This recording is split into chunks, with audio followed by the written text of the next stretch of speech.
Hello guys, मेरे YouTube channel में आपका स्वागत है। मेरा नाम मनमोहन मिश्रा। तो आज मैं आपको इस वीडियो में ICICI prudential multi cap fund का रिव्यू करके बताने वाला हूं। तो वीडियो पूरा डिटेल में होगा।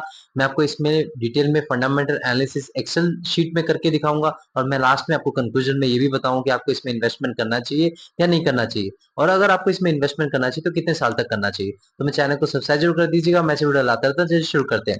सबसे पहले मैं आपको बता दूं, जब आप मल्टी कैप की बात करते हैं ना, तो मल्टी कैप में मैं आज पर सेबी गाइडलाइन ये रखा है कि 25% तक का आपका स्मॉल कैप कैटेगरी में इन्वेस्टमेंट होना चाहिए, 25% तक का आपका मिड कैप में इन्वेस्टमेंट होना चाहिए, 25% तक का आपका लार्ज कैप कैटेगरी में इन्वेस्टमेंट होना चाहिए, और बाकी के जो बचे 25% हुए वो आप किसी तीनों में से किसी में भी कर सकते हैं। मतलब मिनिमम इन तीन कैटेगरी में आपके 25% तक का इन्वेस्टमेंट होना जरूरी हो जाता है। तो ये आपके दिमाग, उसी के दिमाग में रख के ही आप इसमें इन्वेस्टमेंट करिएगा, और मैं आपको इसमें फंडामेंटल एनालिसिस अभी करके बताता हूँ। तो सबसे पहले मैं आपको बता दूं, यहाँ पे मेरे जैसे कि आप यहाँ पे स्क्रीन पे देख पा रहे होंगे, इसका अगर लॉन्च ऑन डेट देखें तो 1 जनवरी 2013 है। तो इसको इस बेसिकली इस फंड को अगर आप देखें तो 11.8 इयर्स हो चुके हैं, और मतलब लॉन्च होते होते, और इसका कैटेगरी रिटर्न 11.8 इयर्स में देखें तो 17.45% तक का रिटर्न है। तो आप देख पा रहे हैं कि इतना अच्छा खासा रिटर्न है अगर आप कैटेगरी के देखा जाए। और इस फंड का अगर आप रिटर्न देखिए 11.8 इयर्स में, तो 18.24% तक का रिटर्न है। तो इसने अपने कैटेगरी बीटिंग रिटर्न दे रखा है, जो कि एक पॉजिटिव फीडबैक रहेगा, और वो भी लॉन्ग टर्म में। और देखो लॉन्ग टर्म में इनका डिफरेंस करीब करीब 1% तक है, तो 1% के मार्जिन से इसने अपनी कैटेगरी को बीट कर रखा है, जो कि पॉजिटिव फीडबैक रहेगा। जैसे कि मैंने हर वीडियो में बता रखा है कि एक म्यूचुअल फंड अगर आपको 30% तक का रिटर्न दे रहा है, ये मत सोचिए कि वो अच्छा म्यूचुअल फंड है, उसका कैटेगरी बीटिंग रिटर्न होना जरूरी है। तो ये कैटेगरी बीटिंग रिटर्न होना जरूरी है, क्योंकि आप रिस्क भी ले रहे हैं और रिटर्न भी आपको उस हिसाब से मिल रहा है। तो यहाँ पे पॉजिटिव फीडबैक रहेगा। और मान लीजिए आपने इस पर्टिकुलर फंड में इन्वेस्टमेंट किया होता 1000 रुपए कंटिन्यूसली 10 साल हर महीने, तो आपका जो अमाउंट डिपॉजिट होता है वो 1,20,000 रुपीज, और 1,20,000 रुपीज आपका कन्वर्ट होकर बन गया होता 3,23,000 रुपीज, मतलब 3.23 लाख रुपीज में कन्वर्ट हो गया होता। मैं यहाँ पे जो आपका पैसा है वो 10 साल में डबल से भी ज्यादा हो गया होता। तो आप देख पा रहे हैं कि इन्वेस्टमेंट की ताकत क्यों, इसको ज्यादा माना जाता है कि इन्वेस्टमेंट की ताकत क्यों ज्यादा होती है। तो यहाँ पे अगर आप देखें तो गोल्ड की बात करें, तो गोल्ड में अगर आपने इन्वेस्टमेंट किया था तो 1,20,000 रुपीज आपका अमाउंट डिपोजिट होता है, 1,20,000 रुपीज आपका कन्वर्ट होकर बन गया होता है 2.04 लाख रुपीज में। जी हाँ, आपका पैसा यहाँ पे डबल भी नहीं हुआ है। तो आप इन्वेस्टमेंट की ताकत देख पा रहे हैं कि मतलब यहाँ पे इस पर्टिकुलर फंड में आपका डिफरेंस दिख रहा होगा रिटर्न में with compare to its gold. मतलब गोल्ड में अगर आप इन्वेस्टमेंट करते हैं तो अगर आपने एफडी किया तो अमाउंट डिपॉजिट होता है 1,20,000 रुपीज, और 1,20,000 रुपीज कन्वर्ट होकर बन गया होता है 1,74,000 रुपीज में, 1.74 लाख रुपीज। तो यहाँ पे पैसा तो आप देख पा रहे हैं, मतलब डिफरेंस देख पा रहे होंगे कि गोल्ड बेटर है एफडी से, और ये फंड गोल्ड से बेटर आपको रिटर्न दिलवा रहा है। रिटर्न वर्सेस कैटेगरी की बात करें तो यहाँ पे रिटर्न आपको अबोव एवरेज मिल रखा है। मतलब आप इसको अबोव एवरेज ही मान सकते हैं, क्योंकि देखिए इसने अपने कैटेगरी बीटिंग रिटर्न दे रखा है, तो एवरेज से भी थोड़ा सा उच्च मतलब ऊपर ही मान सकते हैं। रिस्क वर्सेस कैटेगरी की बात करें तो यहाँ पे रिस्क भी अपने कैटेगरी से कम लेके चल रहा है। मतलब आप देख पा रहे हैं कि मतलब रिस्क भी कम ले रहा है और रिटर्न भी आपको ज्यादा दे रहा है कैटेगरी से। तो ये एकदम पॉजिटिव फीडबैक रहेगा। यहाँ पे वो कैसे पता चलेगा, नीचे हम डिस्कस करने वाले हैं। तो यहाँ पे नीचे मैं आपको बता रहा हूँ, रिस्क एंड रिटर्न रेशियो की बात करें अगर लास्ट 3 साल में, तो इसका जो बीटा है वो आप देख पा रहे 0.84 है, और कैटेगरी का देखें तो 0.9 है।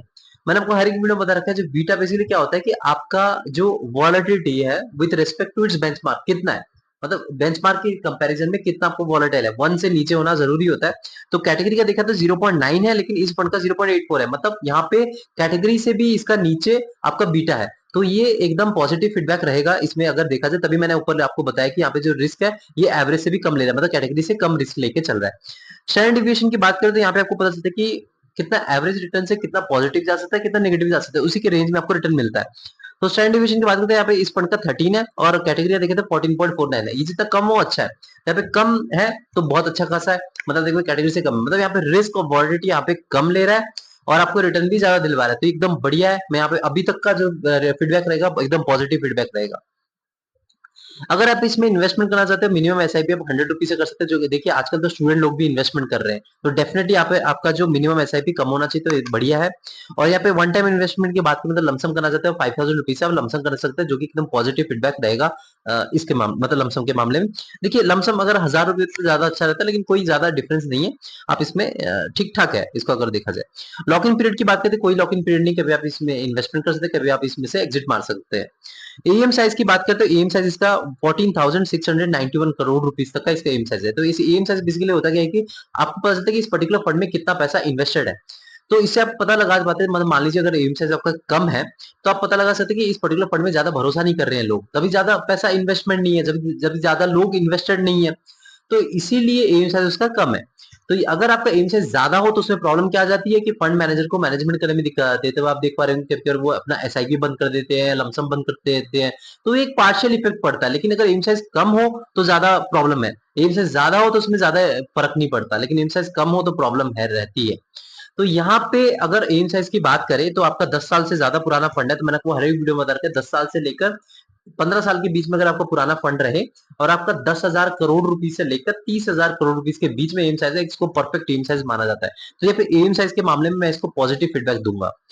एक्सपेंस रेशियो बेसिकली आपको बताया जाता है कि आप देखिए, आपको आप तो दिमाग लगा नहीं रहे हैं, दिमाग लगाने वाले आपके फंड मैनेजर है। अगर फंड मैनेजर आपके दिमाग लगा के आपके इन्वेस्टमेंट कर रहे हैं, आपको रिटर्न दिलवा रहे हैं, तो उनको एज ए मैनेजमेंट फीस कुछ प्रॉफिट उनको देना पड़ता है।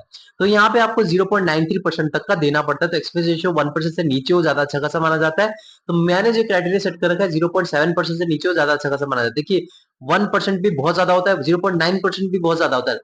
लॉन्ग रन में लाखों करोड़ों का डिफरेंस बन जाता है और आपको एक्सपेंस रेशियो एज ए मतलब एज ए मैनेजमेंट फीस पे करना पड़ता है फंड मैनेजर को। तो यहाँ पे एक्सपेंस रेशियो मैं बोलूं थोड़ा सा नेगेटिव फीडबैक दूंगा, थोड़ा सा ज्यादा, क्योंकि मैंने जो क्राइटेरिया सेट कर रहे हैं 0.7% से नीचे होना चाहिए, तो यहाँ पे 0.93% है, मतलब ऑलमोस्ट 1% के आसपास है। तो डेफिनेटली यहाँ पे एक्सपेंस रेशियो के मामले में मैं यहाँ पे नेगेटिव फीडबैक दूंगा, थोड़ा सा नेगेटिव फीडबैक दूंगा, क्योंकि देखिए 1% से नीचे होना चाहिए, वो जरूरी है। तो यहाँ पे 1% से नीचे है, लेकिन फिर भी 0.7% से ऊपर है, तो इसलिए मैं थोड़ा सा मतलब मैं बीचों बीच ही मानूंगा इसको। टैक्स इन्फॉर्मेशन की बात करें तो आपने 1 साल से पहले एग्जिट मार लिया तो आपको 20% तक का टैक्स देना पड़ेगा प्रॉफिट पे। अगर 1 साल के बाद आपने एग्जिट मारा तो आपको 12.5% तक का टैक्स देना पड़ेगा प्रॉफिट पे, अगर आप इंडियन इनकम टैक्स स्लैब में आते हैं तो। और अगर मान लीजिए 1 साल पहले आपने एग्जिट मार लिया तो आपको 1% तक का एग्जिट लोड देना पड़ेगा, और 1 साल के बाद आपने एग्जिट मारा तो वो एग्जिट लोड देने की कोई जरूरत नहीं है। अगर से मेन बात करते हैं मार्केट कैपिटल, तो मैंने आपको बताया था स्टार्टिंग में कि 25% मिनिमम एलोकेशन सब में होना चाहिए। तो आप देख पा रहे हैं जैसे कि मिड कैप में 25.08% का एलोकेशन है, स्मॉल कैप में 25.16% का एलोकेशन है, लार्ज कैप में इन्होंने 39.41% का एलोकेशन है, और अदर्स और डेप्ट में आपका 10.3% का एलोकेशन है। तो आप देख पा रहे हैं कि यहाँ पे इन्होंने मिनिमम मिनिमम दोनों में ले लिया जितना सेबी के गाइडलाइन के हिसाब से है, और बाकी इन्होंने लार्ज कैप और डेप्ट और अदर्स में इन्होंने इन्वेस्टमेंट कर दिया। तो यहाँ पे देखा जाए तो ये रिस्क थोड़ा कम लेने की कोशिश क्यों कैसे कर रहे हैं आप यहाँ पे देख पा रहे होंगे, इन्होंने 10% तक का डेप्ट में इन्वेस्टमेंट कर रखा है और लार्ज कैप में 40% तक का इन्वेस्टमेंट कर रखा है। तो इसलिए यहाँ पे 50% तक का इन्होंने कम रिस्क लेने की कोशिश करी है, 50% तक का ज्यादा रिस्क लेने की कोशिश करी है। इसलिए बैलेंस करके आपको जो बीटा है स्टैंडर्ड डिविएशन इसलिए इनका कम है with respect to its category, और रिटर्न भी थोड़ा सा ज्यादा दे दिया है आज कंपेयर टू इट्स कैटेगरी। तो यहाँ पे देखा जाए मार्केट कैपिटल के मामले में एकदम पॉजिटिव फीडबैक है। सेक्टरल एलोकेशन की बात करें तो फाइनेंशियल सर्विसेज में 28.70% एलोकेशन है, कंज्यूमर साइक्लिकल में 12.87% का एलोकेशन है, इंडस्ट्रियल्स में 11.51% का एलोकेशन है, बेसिक मेटल्स में 10.96% का एलोकेशन है, एनर्जी सेक्टर में 7.65% का एलोकेशन है, हेल्थ केयर में यहाँ पे अगर देखा जाए 7.60% का एलोकेशन है, कम्युनिकेशन सर्विसेज में 6.06% का एलोकेशन है, टेक्नोलॉजी सेक्टर में 5.64% का एलोकेशन है, कंज्यूमर डिफेंसिव में 3.56% का एलोकेशन है, उसका रियल एस्टेट में 2.44% तक का एलोकेशन है। तो देखा जाए जो ऊपर के जो 5 सेक्टर्स है ना, financial services, consumer cyclical, industrials और बेसिक मटेरियल्स, तो ये जो टोटल 4 सेक्टर है, आप 4 सेक्टर मान सकते हैं। अगर ये अच्छा खासा परफॉर्मेंस देती है आपको और उस पर्टिकुलर स्टॉक में इन्वेस्टमेंट है तो आपको डेफिनेटली अच्छा खासा रिटर्न मिलने के चांसेस है।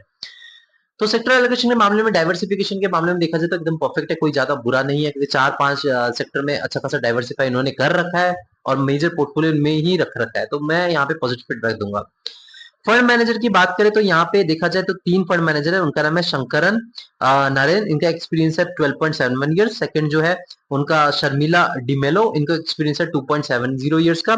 थर्ड जो है वो आपका आनंद शर्मा, इनको एक्सपीरियंस है 2.50 ईयर्स का। तो एक्सपीरियंस के मामले में एक फंड मैनेजर ज्यादा एक्सपीरियंस होना चाहिए, तो यहाँ पे एक ज्यादा एक्सपीरियंस वाले हैं जो आप देख पा रहे हैं शंकरन नारायण नारायण, इनका एक्सपीरियंस है 12.71 ईयर्स का।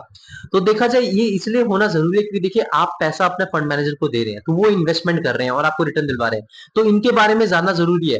अगर इनके कुछ एक्सपीरियंस है तभी आप इनके बारे में रिसर्च कर सकते हैं, इनके बारे में पास्ट हिस्ट्री जान सकते हैं कि इन्होंने जो कैसा इनकी स्ट्रेटेजी होती है, इन्होंने कितना रिटर्न दिलवा रखा है अपने इन्वेस्टर्स को। तो आप पास्ट के हिसाब से फ्यूचर इनका प्रेडिक्ट कर सकते हैं, इनकी स्ट्रैटेजी प्रेडिक्ट कर सकते हैं, तभी आप इसमें इन्वेस्टमेंट कर सकते हैं। तो रिसर्च करने के मामले में अच्छा खासा रहता है, तो यहाँ पे एक पॉजिटिव फीडबैक रहेगा, एक्सपीरियंस फंड मैनेजर्स है और रिटर्न भी इन्होंने अच्छा खासा दिलवा रखा है, तो डेफिनेटली मैं यहाँ पे पॉजिटिव फीडबैक दूंगा।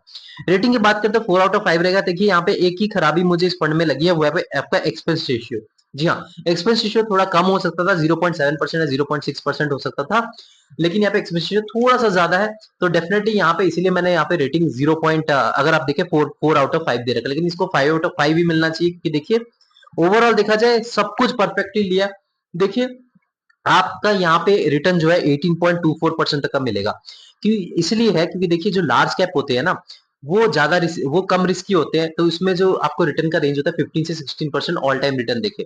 और अगर आप थोड़ा सा रिस्क लेना चाहते हैं और रिटर्न थोड़ा सा एक्स्ट्रा जनरेट करना चाहते हो, आप ये मल्टी कैप की तरफ जा सकते हैं, आपको 18% तक का रिटर्न मिल जाता है। अगर आप और थोड़ा रिस्क लेना चाहते हैं तो आपको 20% तक का रिटर्न चाहिए, 20 या 21% तक का, तो आप मिड कैप की तरफ जा सकते हैं, तो मिड कैप से थोड़ा सेफ होता है। तो आप अगर टाइम फ्रेम 5 से 7 साल है, तो डेफिनेटली आप इस पर्टिकुलर म्यूचुअल फंड में इन्वेस्टमेंट कर सकते हैं, लेकिन सारा पैसा इस पर्टिकुलर म्यूचुअल फंड में इन्वेस्टमेंट ना करें। मेरा इस पर्टिकुलर म्यूचुअल फंड में पॉजिटिव फीडबैक जाएगा, लेकिन सिर्फ एक्सपेंस रेशियो को छोड़ के। एक्सपेंस रेशियो थोड़ा सा ज्यादा है, अगर यहाँ पे 0.7% से नीचे होता है, 0.6% होता है, 0.5% होता, तो डेफिनेटली मैं इसको एक परफेक्ट फंड मानता मल्टी कैप कैटेगरी का। तो यहाँ पे कमी हो जा रही है, वो है एक्सपेंस रेशियो। बाकी ओवरऑल देखा जाए, सारा देखे, मतलब आप मिनिमम एसआईपी कितना करना चाहते हैं तो 100 रुपीज बढ़िया है। अगर आप देखना चाहते हैं रिटर्न, वो कैटेगरी बीटिंग रिटर्न है। और सबसे बड़ी बात है, रिस्क भी कम ले रखा है कैटेगरी से अगर ज्यादा रिस्क लेके रिटर्न ज्यादा दिलवाते तो आप कोई ज्यादा हैरानी नहीं होती, लेकिन यहाँ पे रिस्क भी कम ले रखा है, रिटर्न भी ज्यादा दे रखा है, तो और क्या चाहिए। और दूसरी तीसरी चीज अगर आप देखा जाए, फंड मैनेजर एक्सपीरियंस है, सेक्टरल एलोकेशन जो है वो भी बढ़िया है, डाइवर्सिफाई हो रखा है, मार्केट कैपिटल भी बढ़िया है, सब कुछ मुझे यहाँ पे बढ़िया लगा है। बस यहाँ पे एक्सपेंस थोड़ा ज्यादा है, आप इन्वेस्टमेंट कर डेफिनेटली कर सकते हैं, और लेकिन सारा पैसा इस पर्टिकुलर फंड में ना लगाइए। अगर आप मिड कैप से थोड़ा कम रिस्क लेके थोड़ा सा कम रिटर्न भी एडजस्ट कर सकते हैं, तो डेफिनेटली आप इसमें जा सकते हैं। लार्ज कैप से थोड़ा सा ज्यादा रिस्क लेना चाहते हैं, तो इसमें इस पर्टिकुलर म्यूचुअल फंड में जा सकते हैं, लेकिन खुद रिसर्च करके इन्वेस्टमेंट करिएगा, ये नहीं कि मैंने बोल दिया और आपने भाग के जाके इन्वेस्टमेंट कर दिया। तो मेरे चैनल को सब्सक्राइब जरूर कर दीजिएगा, मैं वीडियो लाता रहता हूँ। Thank you.